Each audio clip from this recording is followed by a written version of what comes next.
What's up, Eagles Nation? Sorry, I wasn't able to make a vid last week. I just got real busy with stuff, but I think the Eagles won the bye week, didn't they? I wanted to make a vid after the trade for Golden Tate. It was a tremendous move. Another masterstroke by Howie Roseman, and he's had a good run of doing that over the past few years, hasn't he? Listen, this was the right receiver for this team. He fits this offense to a T, the West Coast offense. This is the right type of receiver to have, yards after catch type guy, a playmaker. And he has been one of the underrated receivers in the league, if you think about it. When you think about great receivers in the past 5 years or so, I mean, Golden Tate's name hardly comes up, but he has put up big time numbers in his time with the Lions. And of course, he was on that Seahawks team that won a Super Bowl those years ago. And this is another trend that the Eagles have done in recent time, bringing guys in who have won at least a Super Bowl in their career, guys who know what it takes to win. And that helped this team last season big time, to win it, to finally get over the hump and win a Super Bowl. And those local Dallas fans, yeah, they can't say it anymore, can they? Yes, it is Dallas week. Excited for that. Big game tomorrow night. Big game on NBC in South Philly. I'm really looking forward to it. Looking forward to the debut of Golden Tate. Carson Wentz is putting up big time numbers again. Look, I remember a few years ago, Dallas fans were going on, the local Dallas fans, Dax Barron and Carson. Even this week, you had one of them calling in local. Tyrone, I believe, from Camden calling in saying that Dax Barron and Carson. Really, really. See, some of them are just so delusional. It's unbelievable. But anyhow, Golden Tate put up big time numbers in his career, and he gets to now have Carson throwing him the ball. And listen, I know there's some concern because he could be a free agent after this season. Let's not forget the Eagles, when they want to keep a guy, they keep a guy. And if he plays the way he's capable of playing in this offense, I see no reason why the Eagles wouldn't be, reach out and try to re-sign him and keep him here. Um, and with the fact that, I mean, there's a potential. I don't know if it will happen or not, but there's a potential that Nelson Aguilar could be a free agent. I mean, yeah, I mean, you don't want to just keep losing guys, losing weapons. So I see no reason why if these next 8 games and hopefully into the playoffs, Golden Tate doesn't put up good numbers with the Eagles, why they wouldn't bring him back. I mean, they took care of Alshon Jeffrey last season. When he was to be a potential free agent in season, they took care of him. And I don't think they would in season take care of Golden Tate because he was a trade during the season. But certainly in the off season, I mean, they could put an offer sheet out there for him if they want to keep him here. And let's face it, Golden Tate has an opportunity to keep playing with Carson Wentz. Golden Tate might just decide, hey, I want to be back here. I want to be here. I mean, let's not forget last offseason, Alshon Jeffrey and Torrey Smith both wanted to play with Carson Wentz. And that was off of Carson Wentz's rookie year. And now Carson is establishing himself as one of the best quarterbacks in the league. So receivers want to play with guys like this. They know they're going to get the ball. And yes, there's only one ball to go around with all the weapons, but Carson's good at spreading it around. So I think this was the perfect fit. And you see that, Dallas fans, you don't have to always give up a first round pick for a wide receiver. It could be a third round pick. Again, a great move by Howie. Golden Tate, great addition. Another tool in the chest, as it were, for Carson Wentz, and I'm excited for it. I really am. I look forward to seeing it. I hope this offense can really get going. I know last season we got accustomed to watching this team put up 30 almost every week. At least 30 points. And we haven't really had that to this point this season. And Carson's put up big numbers, but we really haven't had that consistency. The red zone offense, they've settled for field goals instead of touchdowns. I do believe Golden Tate's going to help that as well. And look, they didn't go out and get one of those bell cow backs that people were hoping for, myself included. But I like the way, for what it's worth, I like the way Wendell Smallwood and Josh Adams have run the ball. And Corey Clement, I mean, I know he hasn't really had a lot of opportunity, but last season when he had the opportunity, he made the most of it. And he played pretty good for them last season. And we'll see the rest of the season how it goes. But it is going to be running back by committee. I'd still like to see them not abandon the run. I know you get another receiver like a Golden Tate, and it is a passing league too. I get it, but you almost feel like more determined to pass the ball more. But uh, opening things up for the passing game means you do have to run the ball. Last season, one of this offense's strengths was the RPOs, and I know they had, when Carson went down, it was Nick Foles, and that was one of his strengths. There was the RPOs. I get that, but this is an offense still that can do this. But to do it, you have to have some sort of establishment of running the ball and being committed to running the ball from time to time. It's the only way you can keep opposing defenses honest. And let's not forget that they're going to be seeing some pretty good pass rush the rest of the season. Some good defenses they're going to be going up against, including Dallas. I mean, for what it's worth, Dallas's defense is pretty stout. They have a good pass rush. DeMarcus Lawrence and company, they get pass rush on the opposing team, and running the ball kind of is a way to keep opposing defense honest and keep the pass rush from getting to your quarterback time after time. If you don't have your quarterback drop back to pass time after time, the pass rush might not be as effective. And like I said, for what it's worth, and I know it's a small sample size, but I like the way Wendell Smallwood and Josh Adams have run the ball. Now, Josh kind of got away with one a couple of weeks ago when his rear end hit the ground before the ball was fumbled, which could have been huge if the Eagles would have lost that fumble. But I like the way that the kid has run the ball. He runs hard. He runs with a purpose. He ran over Luke Kuechly a few weeks ago, which, I mean, you talk about one of the premier linebackers in this league. You don't see that happen very often with him. Josh Adams did it. He's run the ball pretty well. He's got a hold on that football, though. And Wendell Smallwood's run the ball pretty well, too. So, I mean, look, do they have that bell cow back? No, but they didn't have it last season when they won the Super Bowl. They had really good running backs. They had Ajayi. They had LeGarrette Blount. Corey Clement, did some great things last season. But they didn't have that one guy, that bell cow, and they won a Super Bowl. The Patriots have won how many Super Bowls? 5 Super Bowls.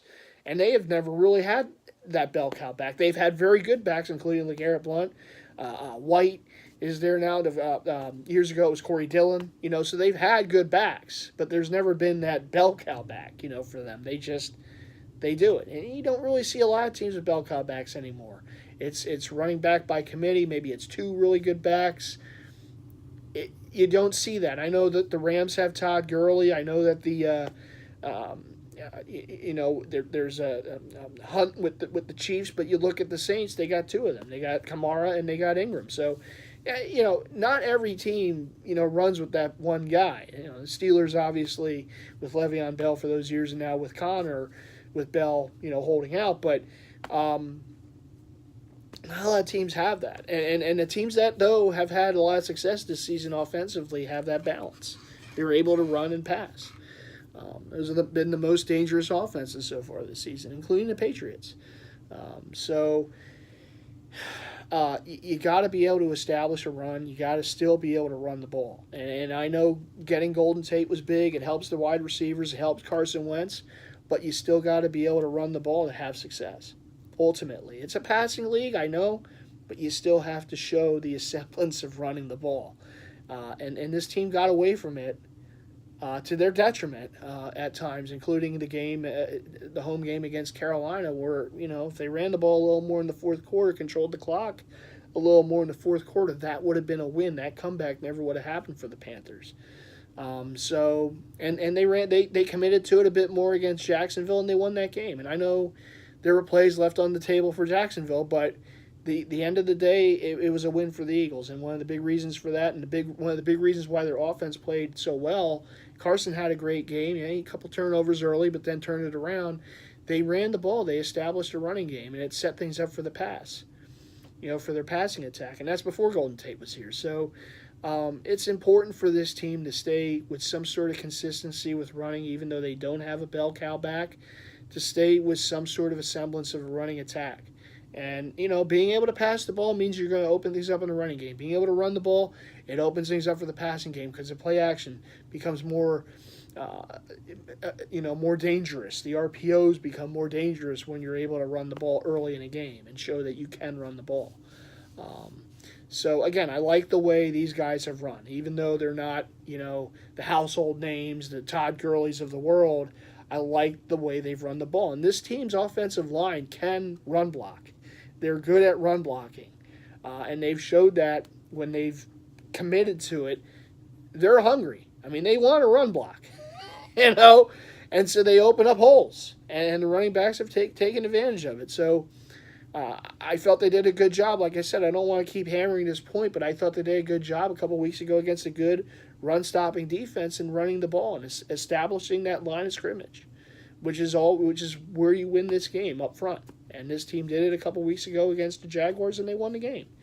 They didn't sustainably do it against Carolina after the first three quarters. They didn't win the game. Tennessee, they didn't win the game. The Vikings, they didn't win the game. But you see in the games where they do, more times than not, it's a win. It's easier said than done. I know it's like the simplistic form. If you win at the line, you're going to win. But it's important to keep establishing full balance on an offense, even though you add another receiver. You still got to be able to run the ball. You still got to show that you can run the ball. So look, big opportunity for this team tomorrow night to pretty much. Dallas right now is 3-5. Eagles win this game tomorrow night. They're 3-6. We saw what happened with Washington. They have a lot of injuries, particularly on that offensive line. And I never wish injury on anyone, even Dallas. But one of the big strengths for Washington this season has been for their offense is running the ball with Adrian Peterson. Now they have injuries up front. Now some of the key situations with that offensive line, will they continue to be able to run the ball? Will they continue to be able to protect Alex Smith? Well, last week against the Falcons, they weren't, and it was a loss. So those are some big injuries. They have some key injuries on the offensive line. They lose Richardson at wide receiver. They're losing weapons. And it's not to say they can't keep winning. Look, the Eagles had injuries last season at key positions. They won a Super Bowl. The Eagles have had injuries again this season, but we're still hopeful that they can continue to have success. So it's not a death sentence. It doesn't mean that just because you have these injuries, it's now it's just going to be easy for us.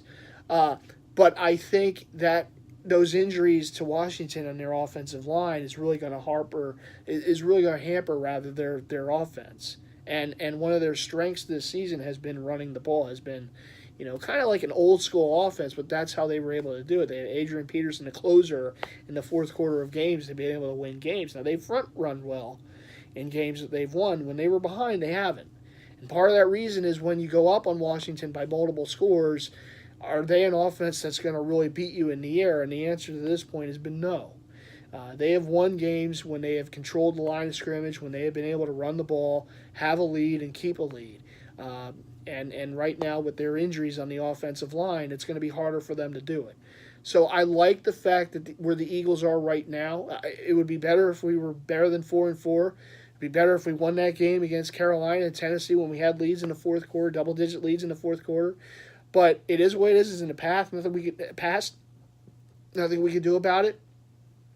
But I like where the Eagles are sitting right now with looking at the division as a whole, looking at the problems that Dallas is having, looking at the problems right now that Washington's having. The Giants are done. We know that.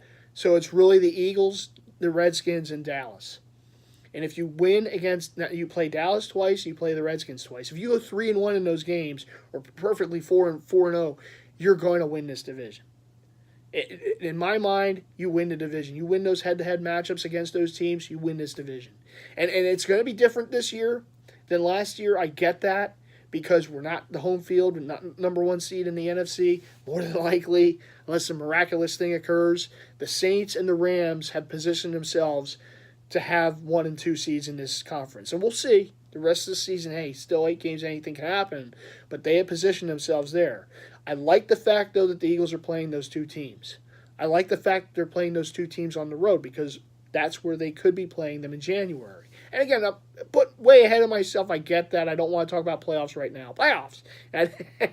As Mora once said, I don't want to talk about playoffs right now because, look, we're 4-4. We still have work ahead of us. But tomorrow night, the Eagles have a golden opportunity at home to really put distance in front of Dallas, to put Dallas away.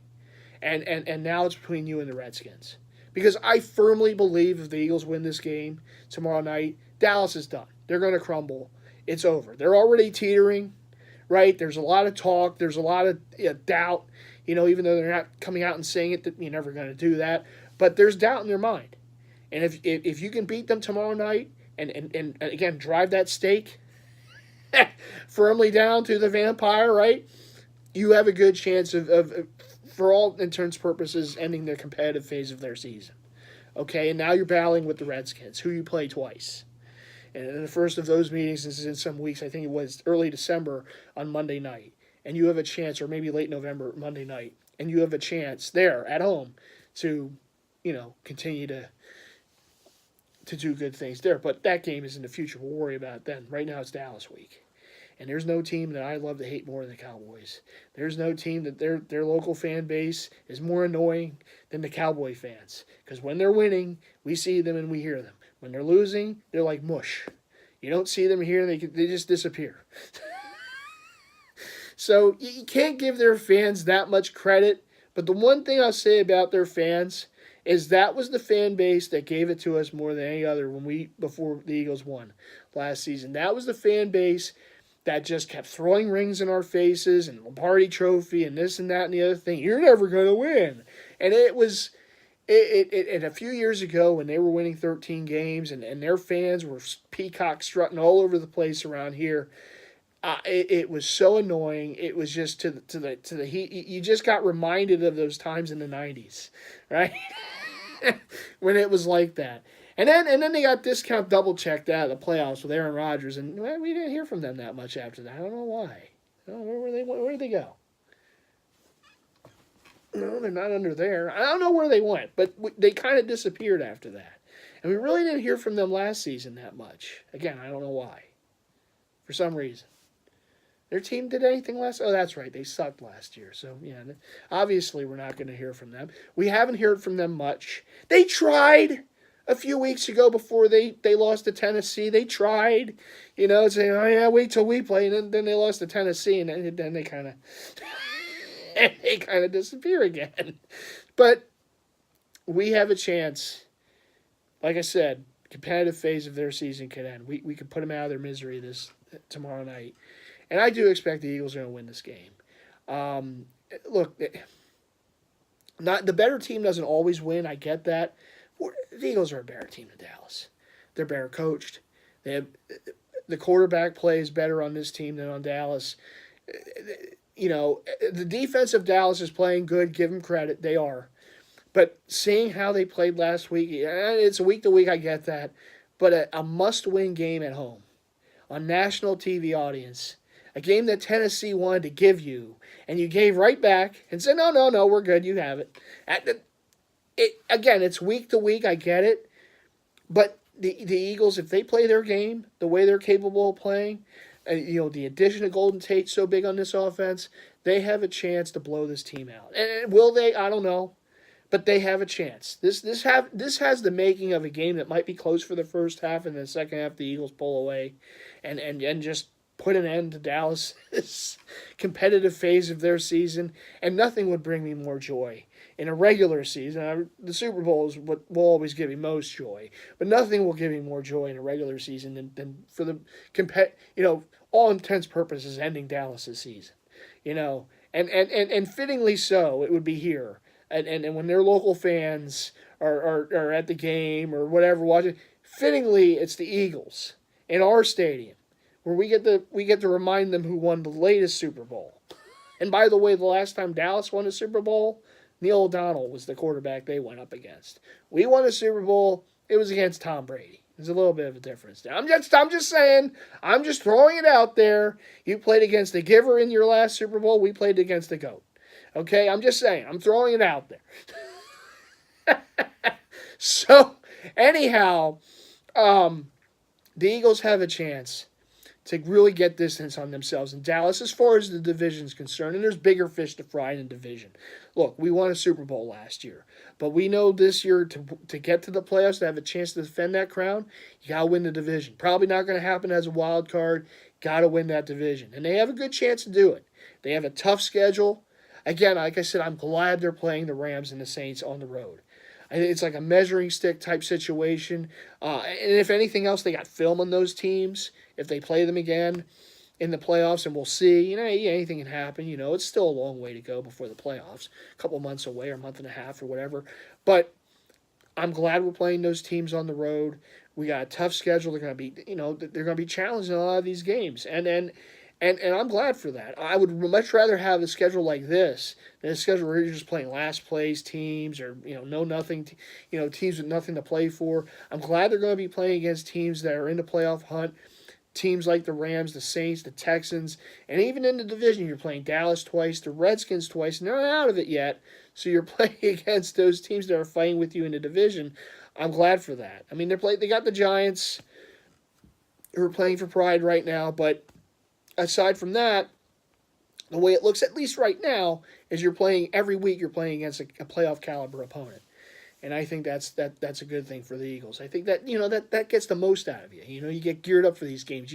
Your game, your game elevates when you play teams like that. So I'm glad that they're playing who they're playing. Yes, it's tough.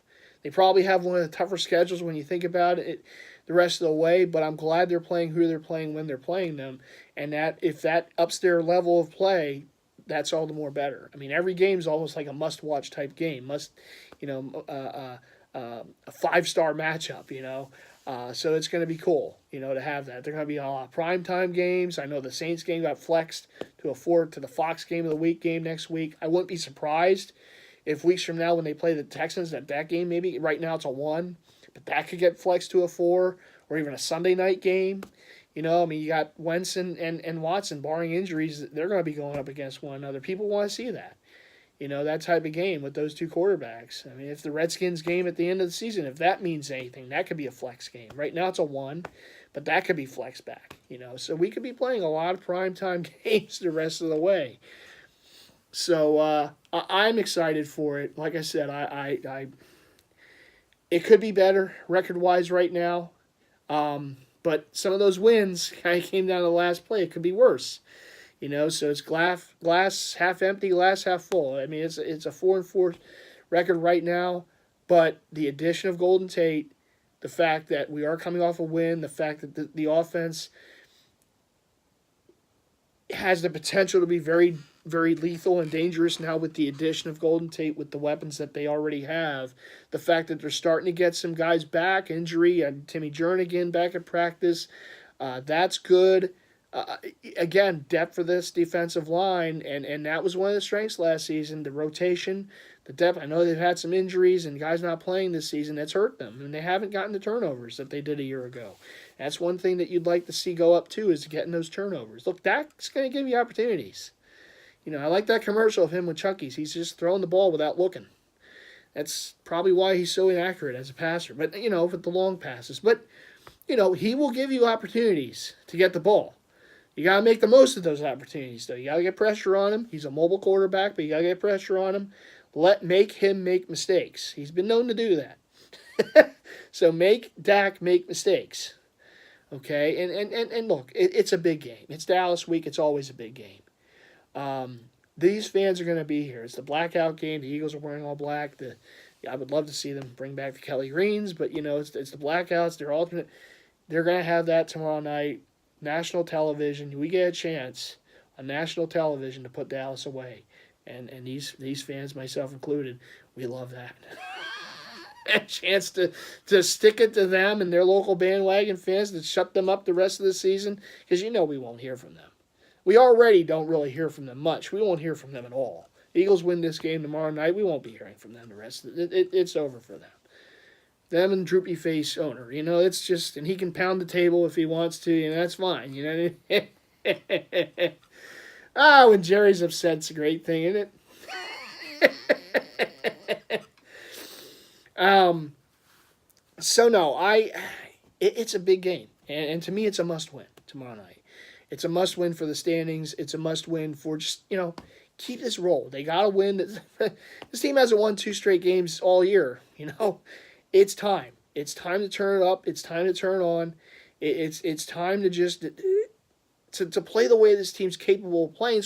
It's been one of the most maddening things about this season because we know this team could be playing better than they were. We saw it. We know it's there, and they got to do it. They got to do it consistently. Can they do it? Sure. Will they do it? We have to see. It's been very Jekyll and Hyde so far this season, particularly late in games sometimes. This team has the potential to go on a run now, even with the tough schedule. They have a potential. They have a lot of talent on this team, a lot of talent. And they have a shot to put it together, and it starts tomorrow night, against our team we love to hate the most, Dallas. So let's get this W tomorrow night. Big win in big game, big win, and hopefully in South Philly in the blackout. And as always, let's go Birds. Let's get this one. It's Dallas week. It's always a big week. A chance to do big time damage to that team and that fan base. So let's get it done. Looking forward to it. Listen, as far as as being an Eagles fan, being a Philadelphia sports fan too, it's been a very interesting go of it here in very recent time. Of course, the Eagles, as we know, won the Super Bowl last year, first time in franchise history, and it was awesome. I don't think anything can ever top that. But obviously, the Sixers have gotten better. The only sport that I actually played, of all the sports that I watch and all the sports that I love, was basketball. And the Sixers for most of my life haven't been very good. They had a run there with Allen Iverson those years ago, going to a finals and, the excitement and fun that was, the MVP season he had. I was too young for the Sixers when they won in '83, Dr. J and all that. I missed all that. I would have loved to have watched that team, but I missed it. Even Charles Barkley for most of his career with the Sixers, I was just too young. He was the first Sixer I really remember. Then he got traded to the Suns. So, Allen Iverson was the guy. I mean, AI was my first favorite Sixer. He was the Sixer I followed throughout his whole career, and gave us some real good seasons. And the off-court stuff, of course, but he was a great player. He's a Hall of Famer, and I watched him throughout his whole career from his rookie season on, and now with Ben Simmons and Joel Embiid, kind of the same thing. Kind of the new age, team that turned it around a bit, had some success last season in Boston. Yeah. But the Sixers today getting Jimmy Butler in a trade, it was just big. And you talk about all these years, we talk about these teams, and why can't they go after this guy? Why can't they get this guy? Why can't they get that guy? And they always just, it's like these teams in this town, let us down so many times, not being aggressive. Not going after certain players that we know, if you could just make this move. And look, the Eagles did it last season. They were aggressive in the offseason and the season before, of course, moving up to draft Carson Wentz in the draft, doing everything that they've done, to wash over the Chip Kelly regime, all the mistakes that were made then, and Howie Roseman in the front office and Joe Douglas and them, they have done a tremendous job, and they did that last season. The moves that they made, being aggressive, helped them win a Super Bowl. And the Sixers this offseason told us about stall hunting, right, as Brett Brown said, and about getting these star players. They didn't do it. And it was all this frustration. We were promised this and this. Why couldn't we get any of these players? Well, look, they got Jimmy Butler in a trade. And time will tell if it works out. I am so excited they made this move. It adds another star, superstar, whatever you want, star player, if anything else, to this team when you already have Joel Embiid and Ben Simmons. I know they lost tonight in overtime to the Grizzlies on a back-to-back type situation. They were short man because of the trade. They didn't have some guys that normally would be playing, but they got real talent. And Joel Embiid, I mean, look, Ben Simmons, I think he's a tremendous talent. I know he's not a shooter, but he's a tremendous player, and maybe someday he can develop that jump shot. I mean, LeBron James wasn't a great shooter when he first came in the league, and he had to develop it.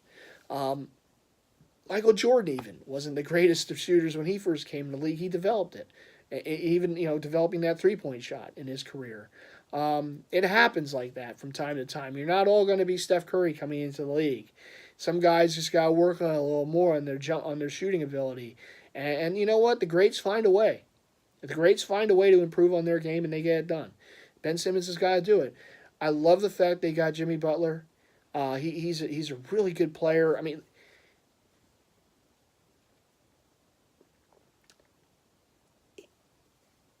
he plays a great defensive game, and he has great offensive game. Now, obviously, one of the concerns is, well, can they retain him? You know, he's a free agent to be. Will they extend the contract? And I believe the Sixers will. I don't think you give up what you do to get a guy in here, and if he's playing well, and time will tell if he plays well with JoJo and Ben. But if he does, I see no reason why they'll extend the contract. Their whole deal was star hunting. Their whole deal was adding to this team. Well, they added a pretty big piece in Jimmy Butler, and it was a big move for them. It's the type of move that this franchise hasn't made in so long. When put it this way, Allen Iverson through his whole career, they didn't make a move like this, and they should have, and they didn't. And we all saw how that went. So for them to make a move like this, to get a star player, an established player like Jimmy Butler, I just think it's a great move. I was so excited. I saw that the phone was going off on Twitter and everything. The Sixers got Jimmy Butler, and it was great. And it shows a mentality. It shows an aggressiveness. Yes, you got to play against Boston. Yes, you got to play against Toronto. Yes, you got to play against Milwaukee. These other teams in the Eastern Conference. The Eastern Conference is a lot better at this point than people thought it would be after LeBron went to the Lakers. It's a lot better than people thought it would be. So you got to have a team that's ready to compete against those teams. What we saw early on, look, Boston's still there. Toronto blew out the Sixers, in their home court earlier in the season. This team needed another player. Well, they got that other player in Jimmy Butler. And you still have to play together. It's no guarantee. It's all about chemistry. As we know in sports, it is. But adding Jimmy Butler to this team is big. And he'll make his Sixers debut, I believe, in Orlando later this week. I'm excited for this. I really am. I really hope this works out because I want the Sixers to be real good. Being a guy who grew up, playing basketball, Michael Jordan, my first favorite athlete, the Sixers, again, I want them to be good. I want the Sixers to be there because, I love the Eagles. I love watching all of our teams, and the Eagles will always be the standard. Okay, the Eagles will always be the top for me because that was the first Philadelphia team I really started following. But the Sixers, as far as me personally, a sport I actually played, is basketball. And so the Sixers, if they're good, if they can, be good consistently, it would be just awesome, And it's been so long since we've had that type of team here for basketball. And if anything else, to have that type of team consistently here. Because it hasn't been there. For all my life, we haven't had consistent winner in basketball year after year. Even when AI was here, it wasn't consistent. I mean, they were a playoff team just about every year, but they only had that one run in 2001. And this team is setting themselves up to be one of those top teams in the Eastern Conference and to be one of those teams that could make runs for year after year. And yeah, they're going to be teams they have to beat: Boston, Toronto, Milwaukee, good young teams as well in the Eastern Conference, but getting Jimmy Butler puts them right there in the conversation, and to go with Joel Embiid and Ben Simmons, and I'm excited for this. I really am. I think they still need to get another player or two for the bench, but I'm excited for this, and I love the fact that the organization made an aggressive move like this, and I don't think they had to give up as much as maybe they could have in the offseason, so I think it's exciting. I'd like to see Markelle Fultz and progress. I don't know what he's going to be. I really don't. Maybe Jimmy Butler starts getting the best out of Markelle Fultz and gets Ben Simmons to take more this offseason to work on that shot. It's not going to happen this season, during the season, but this offseason to work on that jump shot. It's awesome. I'm so glad for this. I hear the Phillies are, the front runner for Bryce Harper. I mean, look, to be a Philadelphia sports fan, we've had to know disappointment for so long. And players that didn't come here, and players that didn't want to come here. And this was never a destination. At least it seemed that way. And I know the Phillies, when they had their run, they got the players. But for the most part, being a fan here, we haven't seen that steady, parade of talent, coming in and out of the city and coming into the city, I should say, to play with our teams. And now we're at a point where we're starting to see that. We got a franchise quarterback with the Eagles. We got a defending Super Bowl champion with the Eagles.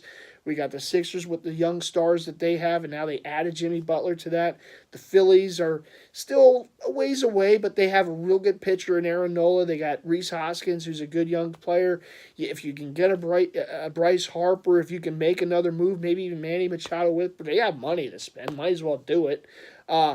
Even if they don't, I hear now the Cubs might be talking about, it's hearsay, who knows, maybe be thinking about trading Chris Bryant. I mean, if the Phillies can make that happen, that would be awesome. Mike Trout could be out there in a few years, bring him home, right? But the fact is, these teams are now not just, they're in conversations with getting players, and they're getting players. They're getting star players into this town. And it doesn't always mean you're going to win, but it increases your chances that much more. Let's not forget in '83, the Sixers, to put them over the top, they went out, they got Moses Malone. They won the championship the next year. They beat the Celtics in the Eastern Finals, and they beat the Lakers in the NBA Finals. Two teams that gave them trouble. All those years, they got Moses, and they won.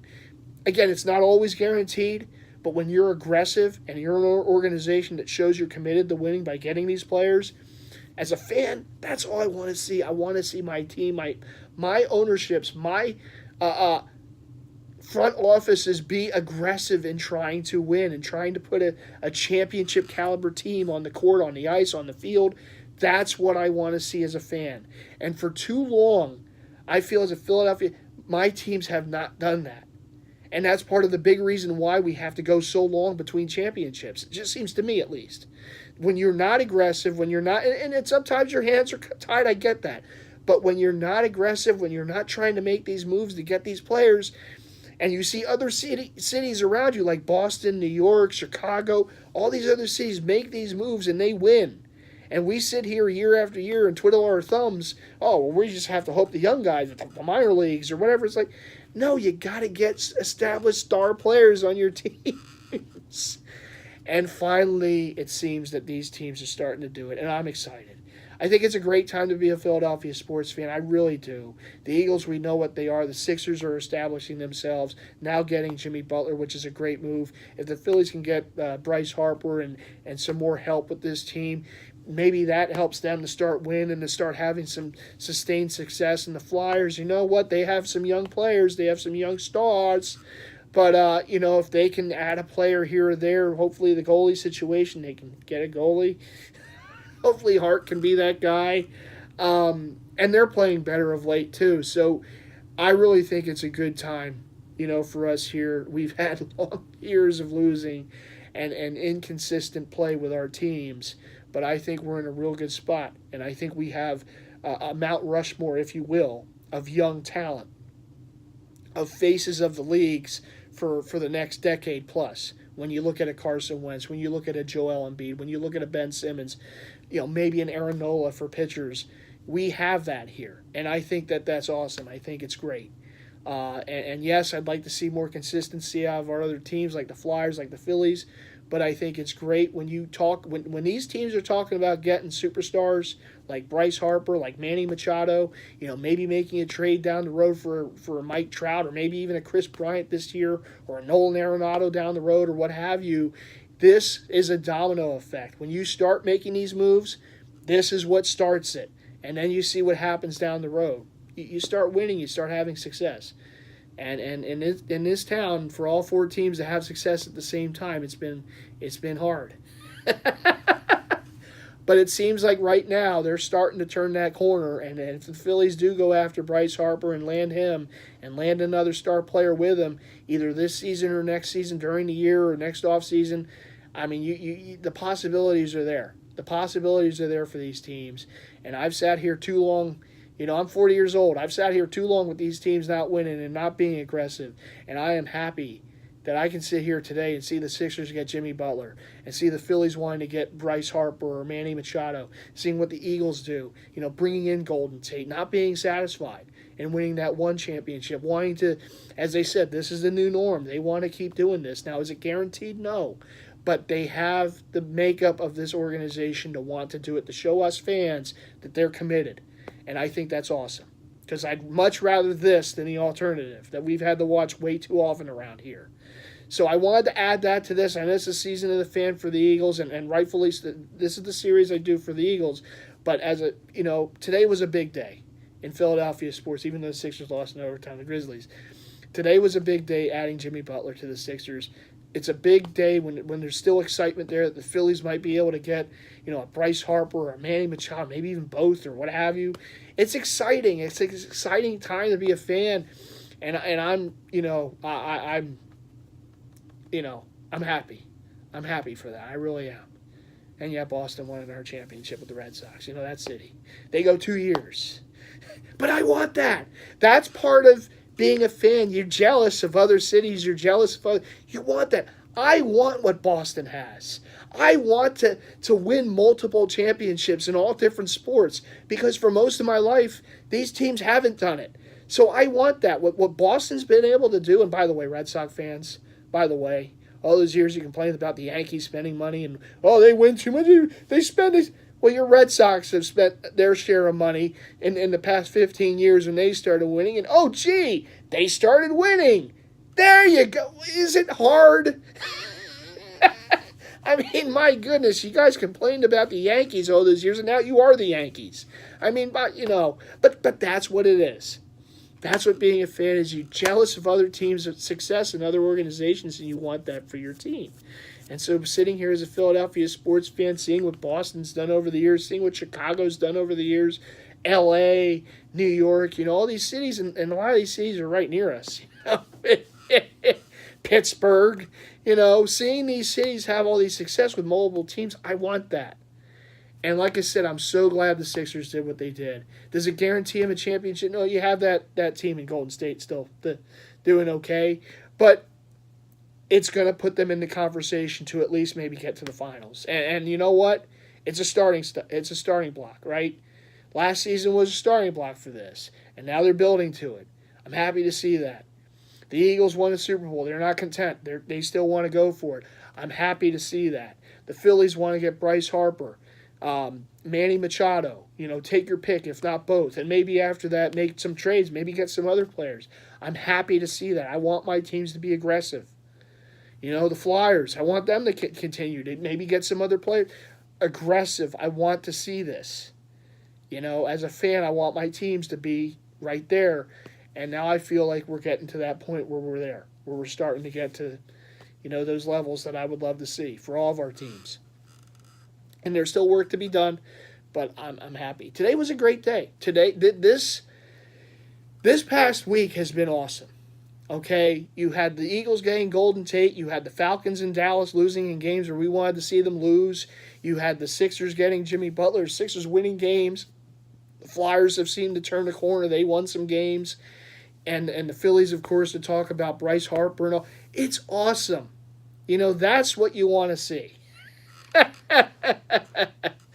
So anyhow, as always, I will finish this video as I do with all for the Season of the Fan series. Let's go, Birds. Big win tomorrow night against Dallas. I want to see it. Dallas sucks, okay? I want their local bandwagon fans to continue to suffer. Make them suffer. Tomorrow night, let's go, Birds. Let's get this one. Let's get above 500 and the march to try to win this division to get back to the playoffs where we know what this team's capable if they can get in. Let's get it done. Great move, Sixers, getting Jimmy Butler. Phillies, you go out and you get Bryce Harper. You want to be in on this party, don't you, Phillies? So let's go. Let's make things happen. And the Flyers continue to play consistently. You played pretty good so far this week. Gave us a good week. Let's keep it going, boys. All right. I'll see you guys in the next vid. Take care. Go Birds. Bye.